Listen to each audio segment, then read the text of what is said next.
여러분은 성경 말씀을 어떻게 이해를 합니까? 또 어떻게 성경 말씀을 보면서 해석하고 또 여러분들은 그 말씀을 지키면서 살아가고 계십니까? 여러분이 알고 있는 하나님은 어떤 분이십니까? 내가 알고 있는 그 하나님 얼마만큼 여러분들은 잘 아십니까? 어떻게 내가 하나님을 알고 또 하나님의 뜻을 이루며 살아가고 있는가 매우 중요한 신앙의 본질이라고 생각을 합니다.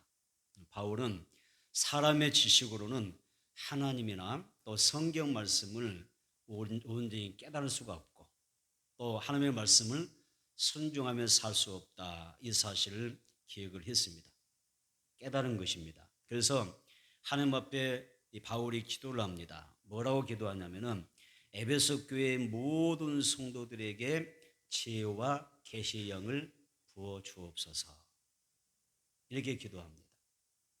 우리 교회 모든 성도도 지혜와 계시의 영이 부어지기를 축복합니다. 그래서 이 사도 바울이 에베소 교회를 향하여 이렇게 기도를 했는데 우리가 오직 성령으로 또 지혜와 계시의 영을 통하지 아니하고서는 내가 하나님을 제대로 알 수 없대요. 하나님을 알 수도 없고 내가 성경 말씀을 알 수가 없고 그래서 오직 성령으로 지혜와 계시의 영을 통해서 하나님을 알 수 있다. 또 성경 말씀을 알 수 있다. 내가 순종하면서 살 수 있는 그 힘이 바로 여기에서 나온다라고 사도 바울은 가르치고 있습니다. 첫째로 바울은 먼저 에베소 교회 성도들의 신앙 성장을 칭찬해 줍니다. 따라서 신앙 성장에 칭찬받자. 아멘. 신앙 성장에 칭찬을 받습니다. 에베소서 1장 15절 봐볼까요? 에베소서 1장 15절 우리 함께 읽어보겠습니다. 시작. 이로 말미암아 주 예수 안에서 너희 믿음과 모든 성도를 향한 사랑을 나도 듣고 믿습니다. 너희 믿음. 그 다음에 뭐라 했습니까? 모든 성도를 향한 사랑입니다. 에베소 교회가 성도들이 믿음이 성장했다는 뜻입니다. 또 사랑함에 있어서 성장하는 신앙을 보여주고 있다는 것입니다. 그래서 바울이 에베소에서 복음을 전할 때 아데미 여신을 숭배하는 무리들과 또 은장색 데메드리오가 합세하여 소요를 일으키는 바람에 큰 고초를 당했습니다. 사도 바울이 복음을 전하는데 그 많은 그 적대 세력들이 도전해 온 것이죠. 사도 바울이 굉장히 힘들었습니다. 그래서 그만큼 에베소 지역 가면은 여기서 복음을 전한다든지 또 일반 성도가 신앙 생활을 한다고 하는 게 쉽지 않은 그런 터전이었어요. 하지만 에베소 교회 성도는 어떠세요? 그런 열악한 영적인 환경 가운데서도 믿음이 쑥쑥 자라는 거예요. 그리고 하나님을 향한 성도를 향한 교회를 향한 사랑이 어떻게 해요? 점점 더 쑥쑥 자라고 있는 그런 모습을 보여주는 것입니다. 그래서 바울은 에베소를 이제 떠난 후에 에베소 교회 성도들의 이런 믿음과 사랑에 대한 좋은 소문을 듣게 된 것입니다. 그래서 바울이 말한 것입니다. 너희 믿음과 또 모든 성도들을 향한 사랑을 나도 들었다. 소문을 들었다는 이야기입니다. 한마디로 무슨 이야기죠? 너희들의 믿음이 성장된 것에 대하여 내가 너희들을 칭찬한다는 이야기입니다. 우리가 그리스도에서 사람들에게 칭찬받는 것은 매우 중요합니다. 세상 사람들에서도 칭찬받아야죠. 저 안디옥 교인들처럼 세상으로부터 저희들이 참된 그리스도인이다. 예수 안에 속한 자라고 하는 분명한 칭찬을 들을 수 있어야 됩니다. 아멘. 또 예수 믿는 삶에서 불신 가족들 안에서도 또 친구나 동료들 가운데서도 칭찬 듣는 그런 모습이 필요한 것입니다. 그런데 여기서 더 중요한 것이 뭐가 있냐면 하나님 앞에 인정을 받고 또 하나님으로부터 칭찬 듣는 것이 더 중요합니다. 자, 고린도전서 4장 5절에 보면 이렇게 나옵니다. 주께서 오시기까지 아무것도 판단하지 말라. 그가 어둠에 감추인 것들을 드러내고 마음의 뜻을 나타내시리니 그때의 각 사람에게 하나님으로부터 뭐가 있어요? 칭찬이 있으리라고 그랬습니다. 또 베드로전서 1장 7절에 보면 너희 믿음의 확실함은 불로 연단해도 없어질 금보다 더 귀하여 예수 그리스도께서 나타나실 때에 칭찬과 영광과 존귀롭게 할 것이다. 이렇게 이야기합니다. 그러니까 믿는 사람은 예수 믿는 사람은 칭찬 들어야 된다는 이야기예요. 세상으로부터 불신자들로부터 아니면 예수로부터 교회 안에서 성도들로부터 뭐 하는 사람? 칭찬 듣는 사람이 돼야 되는 거예요. 예수님이 재림하셔서 심판하실 때, 우리가 예수님 만났을 때 우리가 무슨 복을 받아야 되겠어요? 칭찬의 복도 받아야 될 줄 믿습니다. 칭찬 받지 못하면 뭐 하겠어요? 우리의 모든 신앙의 행위가 주님 만났을 때 칭찬하지 못하고 책망 들어버리면 무슨 소용이 있겠어요? 나의 기도와 나의 헌신과 나의 봉사와 나의 전도와 나의 충성이, 나의 이 예배가, 오늘 시간 드려지는 이 예배가 하나님 앞에서 칭찬받지 못한다고 하면 무슨 소용이 있습니까? 그래서 예수로부터 칭찬받는 복을 받게 되기를 축원합니다. 하나님 앞에 칭찬 듣는 믿음이야말로 참으로 아름답고 귀한 믿음인 줄로 믿습니다. 그래서 우리는 주님 만났을 때 어떤 신앙의 삶을 내가 살아서, 어떤 삶을 살아내어서 예수님 만났을 때 칭찬받을 수 있을까? 여러분, 우리에게 과제가 있지 않습니까? 나는 이런 모습으로, 나는 이런 신앙으로, 이런 모습으로 하나님 앞에 칭찬받기를 원합니다. 있었단 이야기죠. 예수를 주로 믿고 말씀 따라 사는 성도라고 하면 중요한 게 있습니다. 교회를 사랑해야 됩니다. 그리고 성도를 사랑해야 됩니다. 자, 바울 사도가 에베소 교회 성도들을 칭찬했는데 그 에베소 교회에 뭘 칭찬했어요? 믿음이 성장되었다고 하는 것에 대하여 칭찬했어요. 그런데 그 믿음이 성장되었다고 할 때 나타나는 그 표징이 뭐냐면 성도를 향한 사랑으로 표현했어요. 또 성도를 향한 사랑은 교회를 향한 사랑으로 표현했어요. 너희 믿음이 성장했다라고 할 때 교회 안에서 성도가 성도를 더욱 사랑하는 거예요. 그리고 교회를 사랑하는 그 사랑의 모습이 성장된 믿음의 모습이라고 표현해 주고 있습니다. 에베소서 1장 16절 보겠습니다. 에베소서 1장 16절 시작. 내가 기도할 때에 기억하며 너희로 말미암아 감사하기를 그치지 않냐고 믿습니다. 내가 기도할 때에 사도 바울이 기도했대요. 기도를 많이 합니다. 믿습니다. 너희로 말미암아 감사하기를 그치지 않았다라고 이야기합니다. 내가 기도할 때 늘 너희 때문에 너희로 하여 감사의 기도를 드렸다는 이야기예요. 바울은 에베소 교회를 향하여 기도할 때마다 교인들의 믿음과 또 사랑에 대하여 감사했던 것입니다. 바울은 기도할 때마다 성도들의 성품과 인격과 신앙의 정도와 그 환경을 기억하면서 하나님 앞에서 그 한 사람 한 사람의 이름을 불러가면서 간구했던 것입니다. 성품을 놓고도 기도하죠. 우리는 뭐 두리뭉실하게 다 쏴서 기도하는 경우도 있지만은 사도 바울은 한 사람 한 사람의 신앙에 대하여 성품과 인격을 놓고도 기도하는 거예요. 장단점을 놓고 기도합니다. 아무개 집사람 너무 성품이 거칠고 못나는데 하나님 예수님의 마음처럼 온유하고 겸손한 그런 마음을 품기 위해서 이것도 사도 바울이 기도하는 모습일 것 같아요. 제 생각에. 성도들의 성품과 인격을 놓고도 그들의 활동과 삶 전 영역에 대하여 살펴보면서 그들을 위해서 돕는 기도를 했다는 이야기죠. 우리 주변에 거친 성도가 있으면 주여 아무개 집사님 마음을 부드럽게 하여 주옵소서. 이것도 우리가 기도하는 내용이 되겠죠. 그렇다 해서 우리가 뭐 거친 사람은 없는 것 같은데요. 이렇게 기도는 구체적이고 또 사도 바울은 이렇게 그 에베소 교회 그 모든 성도들의 성량을 바라보면서 기도해 주는 그런 간구하는 모습을 보여줍니다. 오늘 우리는 하나님 앞에서 주님 앞에서 기도를 해야 됩니다. 성도들 이름을 불러가면서 기도하고 또 교회에서 기도하는 그런 신앙생활이 있어서 신앙이 성장되기를 바랍니다. 그래서 성도를 향하여 교회를 향하여 기도하는 것은 주님을 향한 사랑의 표현이라는 겁니다. 맞습니다. 주님을 향한 사랑은 성도들 향하여 기도하는 것이고 교회를 향하여 기도하는 것이다. 이게 사랑의 표현인 것입니다. 주님 사랑해요.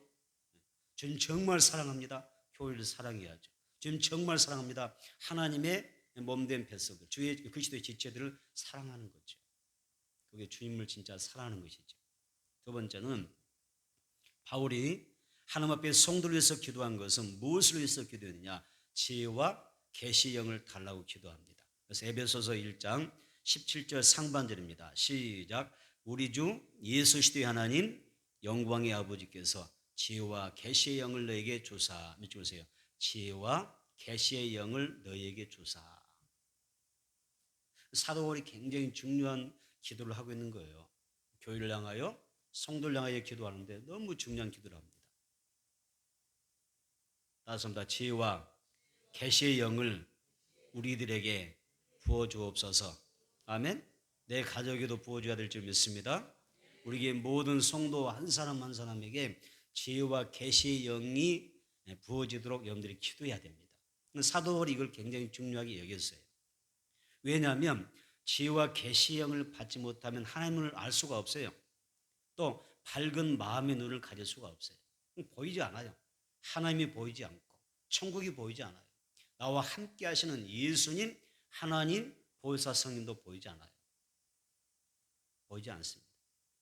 누군지 내가 정말 하나님을 알고 싶다면, 그리고 내가 밝은 마음의 눈을 갖고 싶다고 하면 지혜와 계시의 영을 받아야 되죠. 베드로가 예수님을 향하여 이렇게 고백을 합니다. 주는 그리스도시요 살아계신 하나님의 아들이십니다 라고 했습니다. 주는 그리스도시요 살아계신 하나님의 아들입니다. 그럴 때 예수님께서 이 베드로에게 뭐라고 하셨습니까? 바요나 시몬아 내가 복이 있도다. 이것을 알게 한 것은 뭐죠? 혈과 육이 아니라 뭐가 됐어요? 하나님 아버지라는 것입니다. 그냥 알았겠습니까? 우리가 그냥 하나님 예수님을 알 수 있어요? 예수와 나의 이름을 고백할 수가 있고 그분이 나의 하나님이라고 우리가 알 수가 있어요? 말한다고 합니까? 말해준다고 합니까? 설명해준다고 합니까? 절대 모르는 거예요. 내게 지혜와 계시의 영이 임하지 않고서는 예수가 나의 주됨을 고백할 수도 알 수도 없는 거예요. 깨달을 수가 없는 거예요.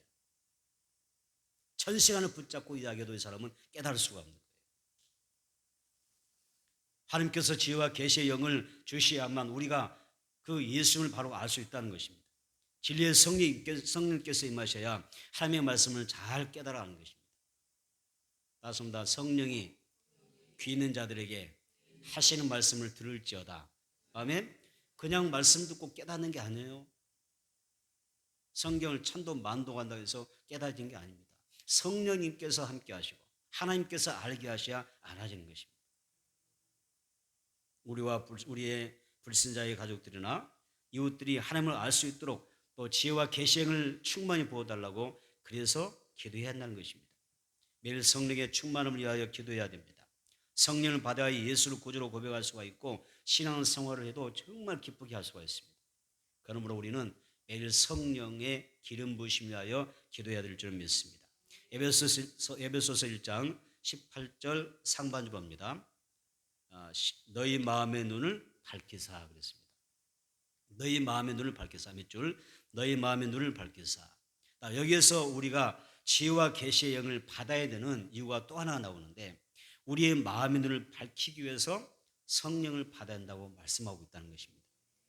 마음의 눈이 뭐죠? 마음의 눈이라고 하는 것은 내가 하나님을 바라보는 그 마음의 눈을 이야기합니다. 마음이 깨끗한 자가, 심령이 깨끗한 자가 뭐죠? 하나님을 볼 수 있잖아요. 심령이 깨끗한 자는 볼 수 있잖아요. 마음의 눈이 밝아야 하나님을 볼 수가 있는 거예요. 여기서 보면 4장 18절 4장 18절 보겠습니다. 에베소서 4장 18절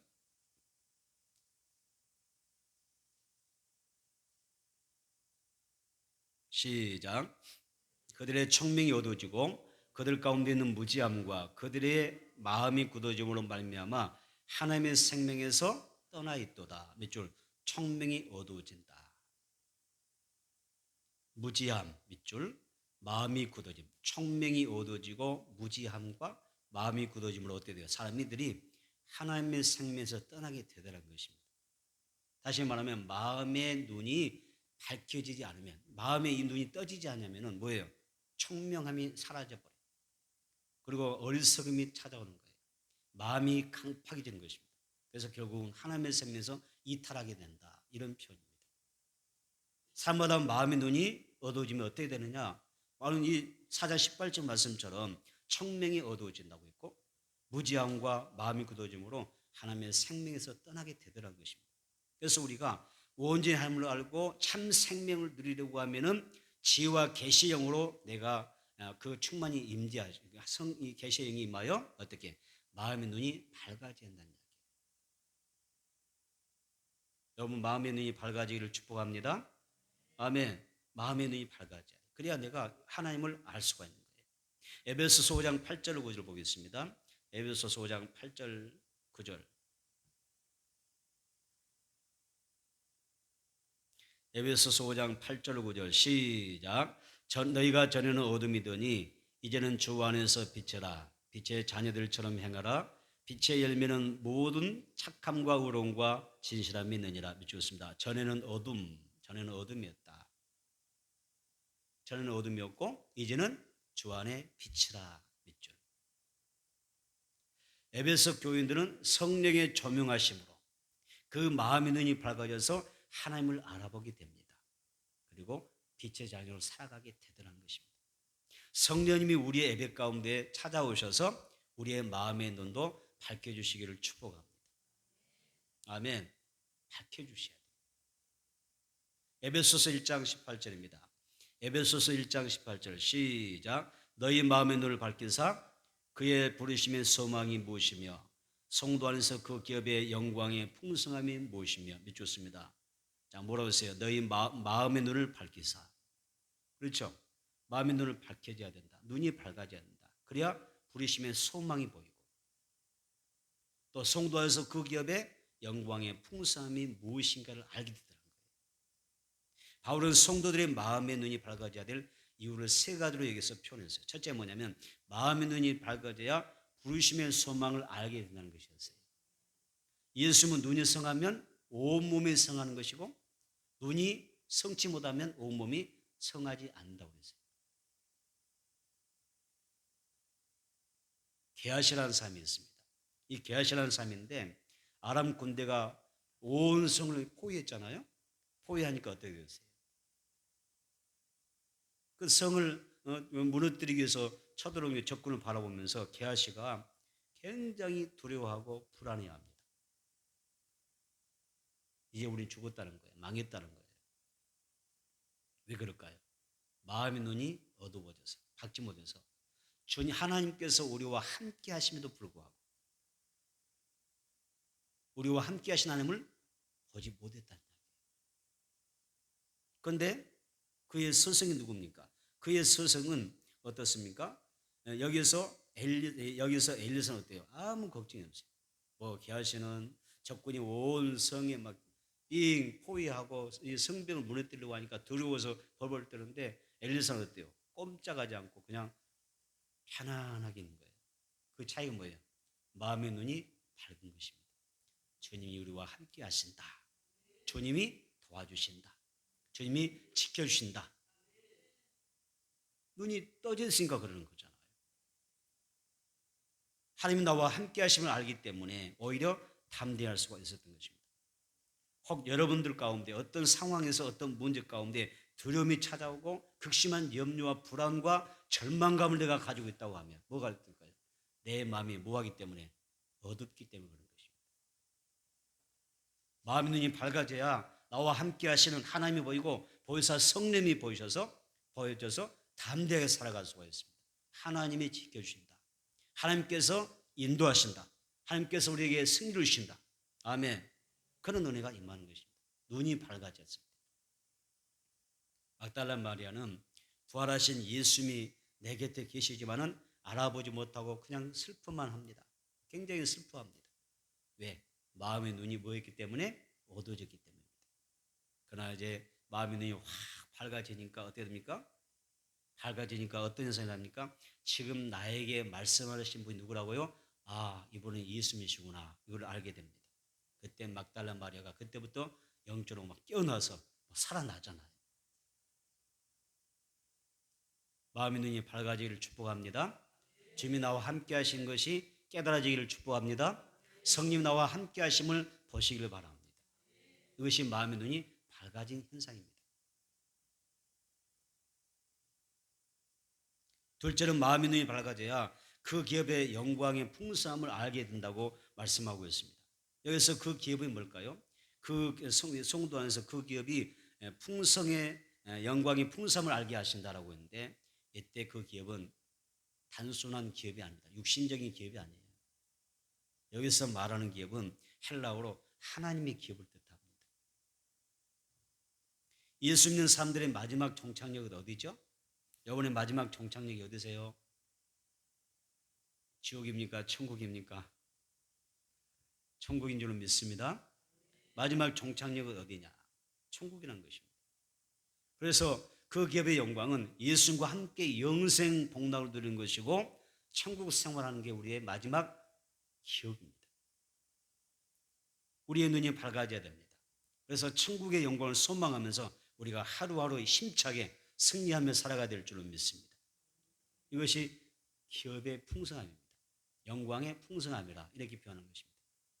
세 번째, 사도 바울이 에베소 교회 성도들이 마음의 눈이 밝아져서 꼭 이것을 알게 됐으면 좋겠다라고 기도했던 것이 있습니다. 그게 뭐냐면 우리에게 베푸신 능력을 알게 되기를 원합니다 라고 하는 기도입니다. 에베소서 1장 19절 보겠습니다. 에베소서 1장 19절 볼까요? 시작. 그의 심의 위력으로 역사하심을 따라 믿는 우리에게 베푸신 능력의 즉히 크심이 어떠한 것을 너희로 알게 하시기를 구하노라. 밑줄 그으세요. 힘에다 밑줄 긋고 위력 밑줄 긋고요. 역사하심 그 다음에 능력입니다. 좀 비슷한 이야기 같죠? 심, 위력, 역사하심, 능력. 하나님의 그 놀라운 능력, 하나님의 일하심을 이야기할 때 이 네 단어로 사도 바울이 표현한 것입니다. 여기서 힘은 뭐냐? 힘이라고 하는 단어는 크라투스라는 단어입니다. 크라투스는 뭐냐면 강한 힘으로 정복하는 힘을 이야기합니다. 그게 크라투스입니다. 강한 힘으로 마치 이스라엘 민족이 하나님의 능력을 힘입어서 저 가나안 땅을 정복하는 것처럼 크라투스 하는 것처럼 하나님께서 우리에게 어떤 능력을 주신다고요? 그 능력을 알게 원하신다고요? 내가 너에게 정복하는 힘을 줄 거야. 세상을 정복하고 아멘. 죄를 정복하고 환경을 정복하고 믿음으로 신하고 선포하고 쟁취할 수 있는 내가 크라토스의 그런 힘을 내가 내게 줄게. 이것을 바울이 에베소 교회 성도들이 알기로 합니다. 너희가 말씀을 통하여 복음을 통하여 전 세계에 복음을 전파하는 말씀으로 정복하는 그런 능력을 알게 되기를 원한다. 이런 이야기죠. 또 하나가 있었어요. 어떤 단어였습니까? 그 다음에 힘, 그 다음에 위력이라는 단어가 있습니다. 또 다른 성경은 이 위력을 갖다가 강력이라고 표현도 합니다. 강력, 위력이라고 합니다. 이 위력이라는 단어는 뭐냐면 이스퀴스라는 단어입니다. 이스퀴스라는 단어인데 무슨 의미냐면 육체적이고 아주 뭐랄까 남성적인 이게 그 본질적인 힘을 이야기하죠. 강인한 힘을 이야기하는 것입니다. 여러분의 심령이 강건하기를 바랍니다. 아멘. 여러분의 믿음이 강인하기를 바랍니다. 그런 힘이 예수로부터 하나님부터 우리에게 주어지는 것이죠. 본질적인 하나님으로부터 오는 본질적인 힘. 그 다음에 어떤 단어가 있었어요? 역사심이라는 단어가 있었어요. 에네르게이안 단어입니다. 에네르게이안이라는 단어인데 이거 뭐냐면 신적이고 또 초인간적인 힘이 실제로 역사한다는 뜻입니다. 우리는 가끔 성리 역사를 어떻게 표현합니까? 초자연적이시다. 초자연적인 하나님의 능력 이렇게 표현도 하잖아요. 그래서 하나님은 강력한 힘으로 우리의 삶 가운데 개입하시고 역사하신다. 아멘. 그런 하나님의 일하심을 이야기합니다. 그 다음에 또 하나의 단어였었는데 뭐였었어요? 능력이라는 단어였습니다. 이 능력이라는 단어는 디나미스입니다. 디나미스는 여러분 우리가 많이 듣는 이야기죠. 어제 성령이 내게 임하시면 내가 권능을 받고 라고 할 때 권능을 디나미스라고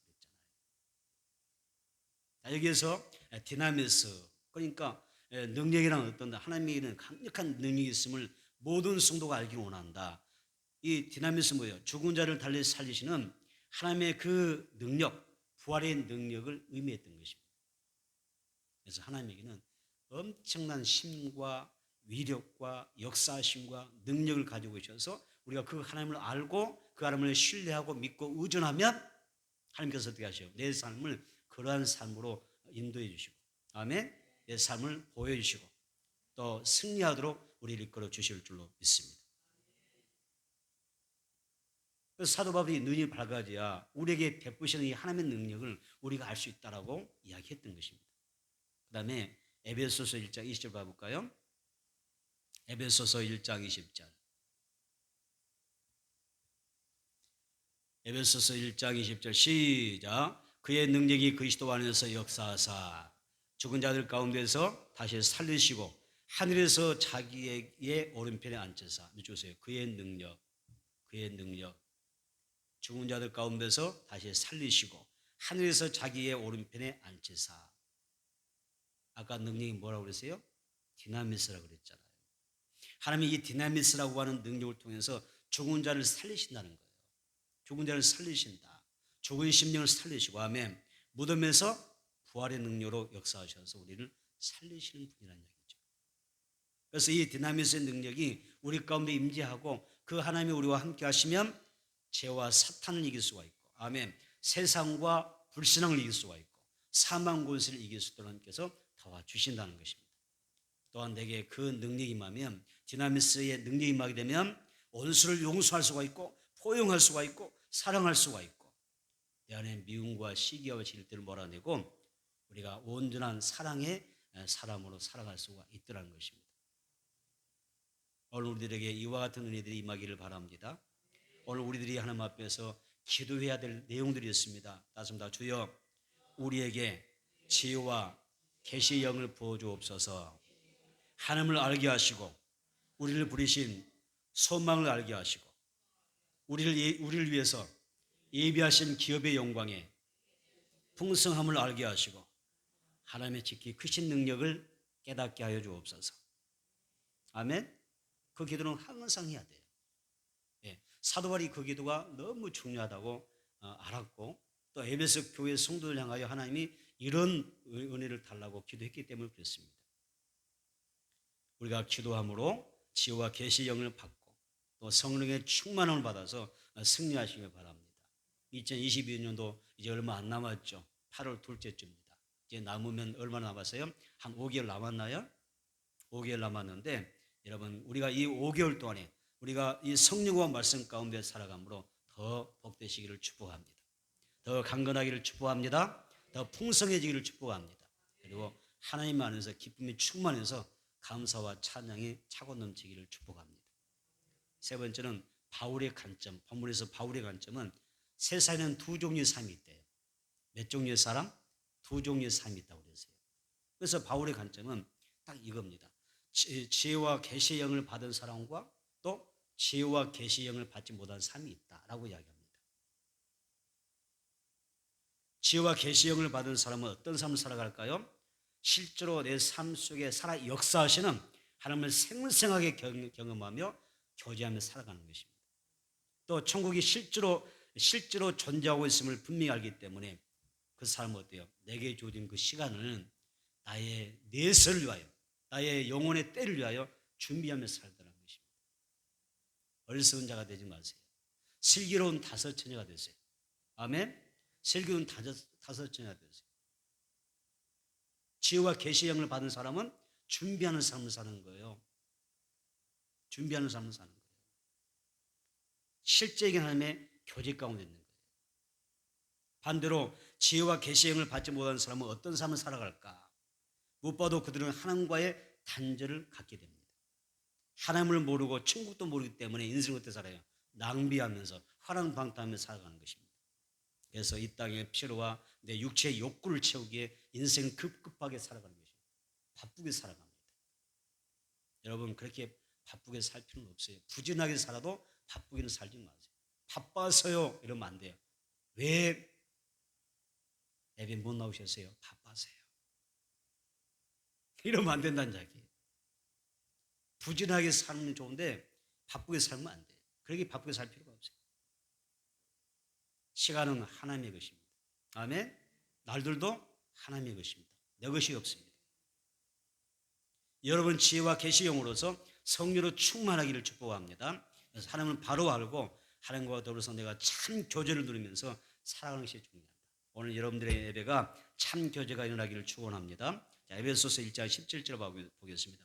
에베소서 1장 17절 시작. 우리 주 예수 그리스도의 하나님 영광의 아버지께서 지혜와 계시의 영을 너에게 주사 하나님을 알게 하시고 믿겠습니다. 하나님을 알게 하시고 하나님을 알게 하시고 여기서 안다는 말이 나왔죠. 하나님을 알게 하신다라고 할 때 성경에서 알다라고 할 때 두 단어가 있어요. 한 단어가 있는데 뭐냐면 그노시스라는 단어가 있어요. 그노시스가 있습니다. 이 그노시스는 어떤 거냐면 단순히 내가 지식적으로 아는 거예요. 들어서 배워서 아는 것을 우리는 그노시스라고 그래요. 하나님을 알 때 우리가 단순히 배워서 들어서 아는 하나님을 아는 것이 있습니다. 우리가 예수 믿어도 예배드려도 성경 보고 설교 들어도 어떤 사람은 그노시스의 하나님을 아는 겁니다. 지식으로 아는 겁니다. 그렇죠? 그런데 오늘 여기에서는 그노시스가 아닙니다. 여기에서 그노시스 아니라 여기서는 에피그노시스입니다. 그노시스 앞에 뭐가 뭐냐면 전치사라고 하는 에피가 붙습니다. 그래서 그노시스 그러면 하나님을 알되면 단순히 내가 하나님을 아는 거 그냥 들어서 아는 거고 지식적으로 아는 거고 에피그노시스 그러면 내가 하나님을 알 때 내가 그분을 직접 경험하고 내가 만난 경험이 있고 내가 체험했고 아멘 실제적인 만남과 교제 속에 하는 그 만남을 우리가 에피그노시스라고 합니다. 지혜와 계시의 영을 받게 되면 그노시스가 아닙니다. 성령을 받으면 그노시스가 아닙니다. 성령을 받는 순간부터 우리는 하나님을 진짜 알게 되죠. 살아계신 하나님을 만나게 되는 겁니다. 경험하게 되는 것입니다. 실제로 하나님과 대화가 되는 것입니다. 에피그노시스가 되는 겁니다. 그래서 사도 바울이 항상 하는 얘기 뭐죠? 너희가 예수 믿을 때 뭐였다고 그랬죠? 성령을 받았냐고 물어봤습니다. 그 이유가 뭘까요? 그노시스로 끝나면 안 되기 때문에. 하나님을 배워서 하는 게 아니잖아요. 성경을 배워서 하는 게 아니잖아요. 성령을 받고 지혜와 계시의 영을 충만히 받아서 내 마음의 눈이 밝아져서 하나님을 어떻게 실제로 아는 거예요. 우리가 예를 들어서 남녀가 만나서 데이트하고 연애한다고 생각해 보세요. 연애할 때 상대방을 잘 알 수 있나요? 연애할 때 상당히 서로를 자기의 단점을 숨길 텐데요. 나중에 결혼하고 나니까 그 사람의 단점도 보이고 그렇죠? 흉도 보이는 거죠. 결혼 전에 데이트할 때는 뭐 안다고 하지만 내가 이 여인을 이 남자를 안다고 하지만 잘 아는 게 아니에요. 그노시스예요. 그노시스. 근데 에피그노시스는 뭐예요? 내가 결혼을 살아보니까 이 사람의 성량도 이 사람의 인격도 그렇죠? 이 사람의 마음 씀씀이도 그 사람의 모든 것을 다 알게 그 사람의 성장 과정도 다 알게 되잖아요. 그렇죠? 그 사람의 꿈도 그 사람의 비전도 아는 거잖아요. 그래서 온전히 삶을 공유하게 될 때 에피그노시스가 되는 거예요. 여러분 하나님을 만날 때 에피그노시스로 만나게 되고 아멘. 그 하나님을 여러분들 알게 되기를 축원합니다. 그 성령 함께 하시면 우리가 하나님과 관계를 통하여 하나님을 진짜로 알게 된다는 뜻이죠. 많은 그리스도인들이 하나님을 안다고 하지만은 미안한 이야기지만 수박 겉핥기식으로 아는 것입니다. 교회 다니면서도 예배되면서도 그렇죠? 여러분 성경 공부함에도 불구하고 제자 훈련함에도 불구하고 실제로 하나님을 알지 못하는 사람이 많습니다. 얼마나 안타깝습니까? 여러분 그래서 우리가 성령을 달라고 꼭 기도해야 되고 나에게 지혜와 계시의 영이 임하기 위해서 기도해야 된다는 이야기입니다. 사무엘상 2장 12절 봐볼까요? 사무엘상 2장 12절 사무엘상 2장 12절 같이 찾아서 읽어보겠습니다.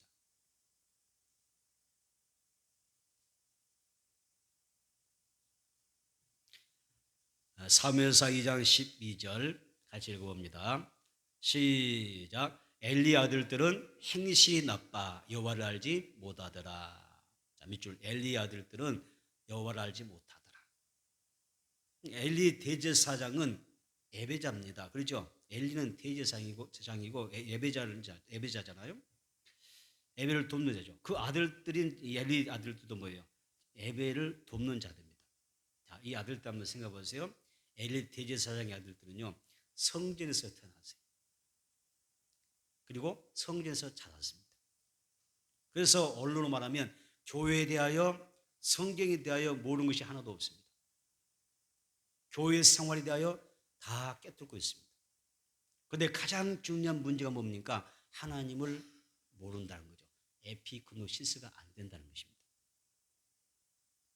엘리 아들들은 하나님을 어떻게 알아요? 그냥 단순히 지식으로 안 거예요. 그노시스 한 거예요. 온전한 신앙생활이 아닌 거죠. 여호와를 알지 못하더라 이 말은 뭐냐면 그들이 하나님이나 성경 지식이 부족하다는 말이 아니잖아요. 하나님과 관계 속에서 경험과 관계를 통해서 실제로 하나님을 만나지 못했다는 뜻이거든요.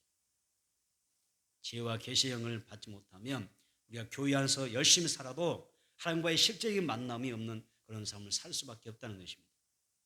하나님을 지식적으로 아는데 여러분 인격적인 만남 없이 살아가게 되더라는 것입니다.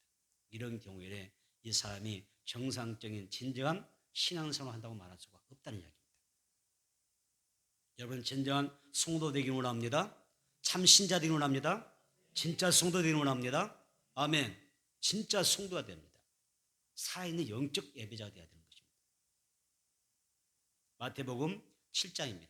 마태복음 7장 22절 23절 보겠습니다. 마태복음 7장 22절 23절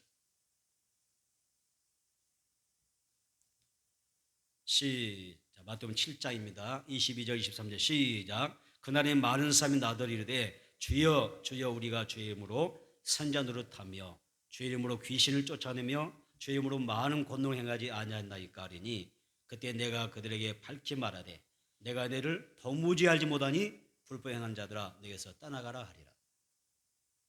어떤 마음이 드십니까? 주였습니다. 주의 이름으로 선자 노릇하고 주의 이름으로 귀신 쫓아내고 많은 권능했지만 밑줄 23절 중반에 내가 너를 도무지 알지 못한다는 거예요. 왜 이런 이야기 들어요? 아니 이 정도면 보통 사람들이 아니잖아요. 보통 사역자가 아니잖아요. 그럼 아무나 주의 이름으로 귀신 쫓아냅니까? 아무나 주의 권능 나타냅니까? 안 되죠. 그럼에도 불구하고 예수님이 말씀합니다. 나는 너희를 도무지 몰라. 그들이 어떻게 신앙했기 때문에 지식으로 신앙생활했기 때문에 에피그노시스가 되지 못한 거죠. 정말 깊은 영적 관계와 교제 속에서 하나님과의 친교 속에서 나눔 속에서 신앙하고 사역하고 봉사하고 충성해야 될 텐데 지식으로 했잖아요. 단순한 지식으로. 그래서 예수님도 똑같이 이야기합니다. 나도 너희를 몰라. 너희를 안다고 하는 것은 뭘로 알아요? 단순히 그노시스로 하는 거지 너희가 정말 나와 교통해서 하는 그런 에피그노시스가 아니야. 나는 너희를 모른다는 거예요. 여러분 어떻게 살고 싶으세요? 그리고 어떤 모습을 여러분들이 지금은 만나고 싶으십니까? 주님과 인격적인 만남을 갖지 못한 채 신앙생활하면 어떤 결과가 되느냐? 나는 너희를 도무지 알지 못한다고 하는 그런 음성을 들을 수가 있습니다. 그래서 실제로 우리가 주님을 만나지 못하고 말 것입니다. 여러분 그래서 하나님을 인격적으로 만나는 게 중요합니다. 성령으로 만나야 될 줄 믿습니다.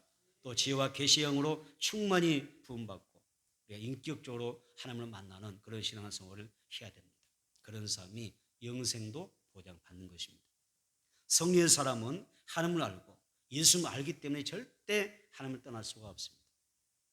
예수 믿다가 보통 세상으로 가버리는 사람들이 대마처럼 가버리는 사람들이 특징이 뭐냐면 어떤 사람들이에요? 그들이 인격적으로 주님을 만나지 못했기 때문에 그렇습니다. 그렇기 때문에 우리는 성령 충만을 구합니다. 우리에게 지혜와 계시의 영을 허락하여 주옵소서. 예배를 통하여 기도를 통하여 내가 실제로 주님 만나고 하나님을 만나는 영적 예배를 드리기를 원합니다. 한 시간 예배가 얼마나 귀합니까? 실제로 주님 만나고 가셔야죠. 우리가 허상과 그림자 하나님을 찾는 게 아니잖아요. 이 자리에 우리와 함께 하신 하나님, 우리에게 말씀하신 하나님을 만나고 가는 그런 영적인 교제가 그런 은혜가 우리에게 있어야 되지 않겠습니까? 말씀을 정리하겠습니다. 바울은 성도를 향하여 하나님 앞에 지혜와 계시형을 부어달라고 강구했습니다. 바울은 지혜와 계시형을 받아야 우리의 신앙생활의 살아 역사함을 정확히 알고 있었습니다. 그래서 우리가 기도해야 될 제목이 있다면 주여 나에게 지혜와 계시형을 부어 주옵소서. 성령 충만을 구하는 것이 중요합니다. 그러면 하나님을 실제로 만나게 되고 내 마음의 눈이 밝아져서 행복한 삶을 살게 되고 하늘의 소망을 품고 살아가는 그런 삶이 될 것입니다.